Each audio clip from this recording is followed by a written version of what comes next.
বিসমিল্লাহির রহমানির রহিম। আমি আজকে মুনাফিক সম্পর্কে দুই একটি কথা বলবো। আমাদের নবী করিম সাল্লাল্লাহু আলাইহি সাল্লাম বলেছেন, মুনাফিকের তিনটি লক্ষণ। মুনাফিকের তিনটি লক্ষণের মধ্যে এক হচ্ছে কথায় কথায় মিথ্যা কথা বলে, দুই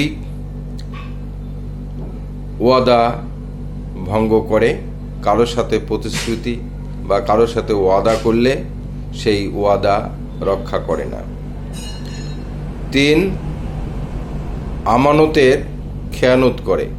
আপনি যদি মুনাফিকের কাছে কোনো কিছু আমানত রাখেন, তাহলে সেই আমানতের সে খেয়ানত করবে। আল্লাহ পাক